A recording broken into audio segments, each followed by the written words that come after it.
शास्त्र कहता है जिसको बहुत रोग हो, एक रोग मिटा दूसरा चालू, दूसरा रोग मिटा तीसरा चालू, तीसरा रोग मिटा चौथा चालू, चौथा रोग मिटा पांचवा चालू, बहुत रोग से ग्रस्त है, कुछ ना करिए, एक काम करिए, 7 काली मिर्ची लो, 5 लौंग लो और 5 बमूल के कांटे। बमूल के वृक्ष के जो कांटे होते हैं, अगर बमूल के वृक्ष के कांटे ना मिले तो गुलाब के कांटे ले लो। कांटे लेकर उसको एक लाल पोटली में, एक लाल कपड़े में, छोटे से टुकड़े में उसको बांधकर, जो व्यक्ति बीमार है उसके ऊपर से हरि और हर का, भगवान शंकर का मूल मंत्र का स्मरण कर।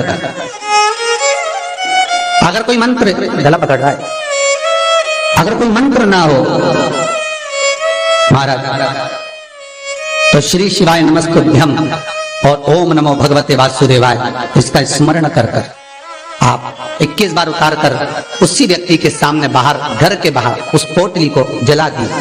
उसकी धुआं उस जीव को लगने जो निरंतर बीमार पड़ रहा, निरंतर बीमारियां धीरे धीरे छूटने लगेंगी महाराज, धीरे धीरे समाप्त। जिसको श्वास से जुड़ी हुई तरह प्रॉब्लम रहती है, दमे से जुड़ी हुई प्रॉब्लम रहती है, श्वास की बीमारी रहती है, या महाराज दिन रात खांसी चल रही हो, श्वास से जुड़ी हुई परेशानी चल रही हो, उसके लिए निवेदन है 7 लौंग के पत्ते पर रख लीजिए और घर के बाहर 5 दिए घी के लगा दीजिए। जिस व्यक्ति को श्वास ज्यादा चलती हो, खांसी ज्यादा चल रही हो, दमा भरा रहा हो, उसके लिए वैकुंठ चतुर्दशी का ये उपाय अवश्य करिए। 5 लौंग या 7 लौंग या 11 लौंग या 21 लौंग, जितनी आप निरंतर एक एक लौंग कर खाना है, जितने दिन आप खा सकते हैं, पीपल के पत्ते पर रख दें। और वैकुंठ चतुर्दशी का जो मूल मंत्र है, उस मंत्र को आप लिख लीजिए, उस मंत्र का स्मरण करिएगा। ओम हीम, हा उस पे ई की मात्रा, अम की बिंदी, हीम। ओम हरिणाक्षाय, हरिणाक्षाय नमः शिवाय। एक बार सब हमारे साथ में बोलें, ओम हीम ओम हरिणाक्षाय नमः शिवाय। बस इस मूल मंत्र जो स्कंद पुराण में वैकुंठ चतुर्दशी का मूल मंत्र कहा गया है, इस मंत्र का 21 बार स्मरण कर कर लौंग को उठा लें और उस लौंग को वापिस लेकर आ जाएं। एक एक लौंग कर कर सुबह या शाम में कभी भी खाना प्रारंभ कर दे, धीरे धीरे दमे की बीमारी में, खांसी में, श्वास में आराम मिलना प्रारंभ हो जाता है। पर इस मंत्र को वैकुंठ चतुर्दशी के दिन रात्रि को जब आप 11 बजे से लेकर 12:30 के बीच में, जब पीपल के पत्ते के ऊपर जब आप लौंग रखें, पीपल के पत्ते के ऊपर जब आप लौंग रखें, उस समय पर इस मंत्र का 21 बार स्मरण होना जरूरी है। इस मंत्र को जब, और यह मंत्र कोई साधारण नहीं है, फिर निवेदन करेंगे, ये मंत्र जीवन का सुख देने वाला है। मैं उनके लिए भी कहूंगा जिनकी नौकरी नहीं लग रही, सर्विस नहीं लग रही, बहुत तकलीफ में, बहुत कष्ट में, कहीं नौकरी लगी नहीं रही है, लॉकडाउन हुआ जब से घर में बैठे हो महाराज, उनके लिए भी है महाराज।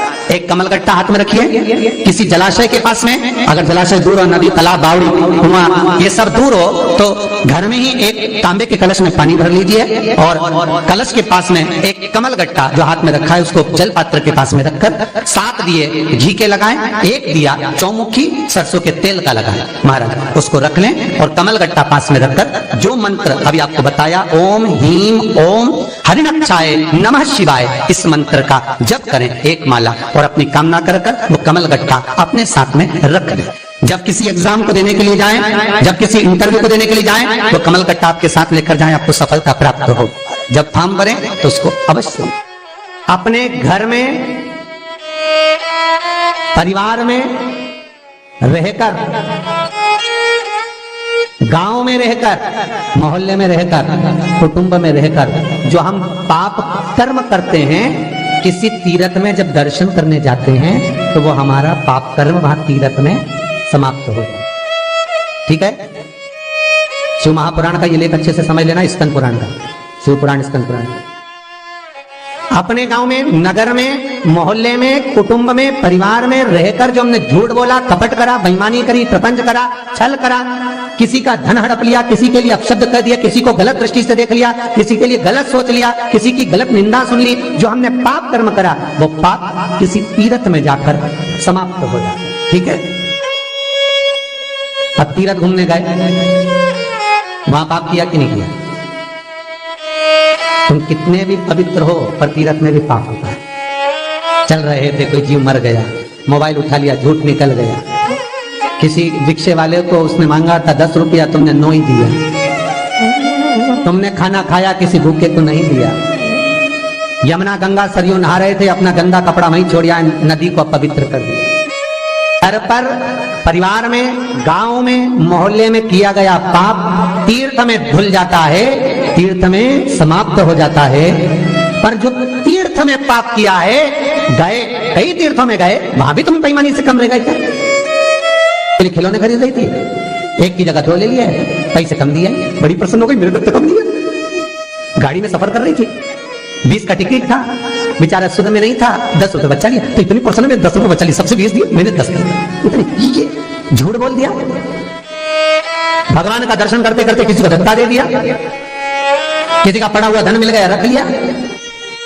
वहां पर भी करा तो अपने गांव में किया गया, अपने परिवार में किया गया पाप तीर्थ में जाकर समाप्त हो जाता है। तीर्थ में किया गया पाप में जाकर समाप्त हो जाता है। बद्रीनाथ, जगन्नाथ, रामेश्वर और द्वारका, तीर्थ में किया गया पाप 4 जगह पर जाकर समाप्त हो जाता है। शिव महापुराण, स्कंद पुराण, पद्म पुराण, अग्नि पुराण, नर्मदा पुराण, सारी पुराणों को उठाकर देख लेना। 4 धामों में भी किया गया पाप अगर कहीं समाप्त होता है तो काशी में जाकर समाप्त होता है। बहुत ध्यान देना हमारा। घर का पाप तीर्थ में समाप्त हो जाता है, तीर्थ का पाप 4 धाम में समाप्त हो जाता है, पर 4 धाम का भी पाप अगर कहीं समाप्त होता है तो काशी में जाकर समाप्त होता है, विश्वनाथ की नगरी में, चरणारविंद में। मेरे त्रिकालदर्शी कैलाशी अविनाशी मेरे शिव के चरणों में पहुंच। अच्छा, सिर पे पल्लू लेने में कुछ दिक्कत होती है? पर बहुओं को ना जाने, मेरे को एक बात समझ में नहीं आई, आज तक समझ में नहीं आई, तुम्हें आई हो तो जरूर बताना रे भाई हो, जितने लोग कथा सुन रहे हो तुम्हें जरूर बताना कि जब तक बच्चियां कुंवारी रहती हैं, लड़कियां कुंवारी रहती हैं, तब तक तो हाथ में भी ग्लव्स और मुंह भी पूरा पे, केवल चश्मा आंख, पूरा मुंह पे। जब कुंवारी रहती हो तब इतना मुंह ढाक कर चलती हो तो मन में आता है भगवान की इतनी संस्कारवान है तो शादी होने के बाद तो इतना घूंघट तो ले ही लेगी कम से। जब कुंवारी में इतना कर रही है तब आओ। और मालूम पड़े शादी होने के बाद जब पल्लू यहाँ रखे तो एक बात समझ में आज तक नहीं आई कि फिर ये नोटंकी क्यों करी? कुछ नहीं बिगड़ता सिर पर पल्लू लेने में। ध्यान देना, घर के बुजुर्ग, घर के बड़े अगर तुम्हारे घर में हैं तो सिर पर ज्यादा नहीं तो थोड़ा रखो। क्यों? क्योंकि हम बड़ों से बार बार आशीर्वाद नहीं ले सकते, हम बड़ों का हाथ अपने सिर पर बार बार नहीं रखवा सकते, तो कम से कम उनकी मर्यादा रखकर जब पल्लू सिर पर रहता है तो ये लगता है कि घर के बड़ों का हाथ हमारे सिर पर रखा हुआ है, हमारे मस्तक पर ये पल्लू रखा। हम पहचान नहीं पाए हमारे बुजुर्गों को, हम पहचान नहीं पाते हमारे बड़ों को। जब चले जाते हैं तब समझ में आती है कि कोई था। अभी नहीं जानेंगे, जब गया तब मालूम पड़ेगा। हीरा को परखइयो राम कोई नहीं रहे। कौन परख कर सकता है हीरा की? लोग के पत्थर है, कोई के सोना है, कोई के ये है, कोई के वो, जाने कौन। माता पिता वो हीरा है, तो बाद में समझ में आता है कि ये है क्या। चले जाए जा, मम्मी थी तो सब काम कर लेती थी, पिताजी थे बाजार से सब्जी ला देते थे, अब इनको फोन लगाती तो आधी तो चिल्ला चोट कर देते, तो लिया जा। अब बेचारे बुढ़े की याद आ रही, पिताजी की दूध की थैली लाते थे, सब्जी लाते थे, चलिए जाए। अच्छे से ध्यान करो, ये घर में बुजुर्ग हैं तो जीवन सुखमय है। तीर्थ में, मंदिर में माता पिता के सामने, ध्यान देना जरा, क्योंकि माता पिता भी चलते फिरते तीर्थ है। तीर्थ में, मंदिर में माता पिता के सामने, गुरुजन के सामने, सदगुरु संत महात्मा जोगी सन्यासी तपस्वी साधक जो आपका गुरु है उसके सामने नामदेव जी महाराज का प्रसंग करता है कि कभी पोजीशन की बात मत करना, कभी औकात की बात मत करना। श्री शिवाय नमस्तुभ्यं, श्री शिवाय। यदि वीडियो आपको अच्छा लगा तो सब्सक्राइब जरूर कीजिए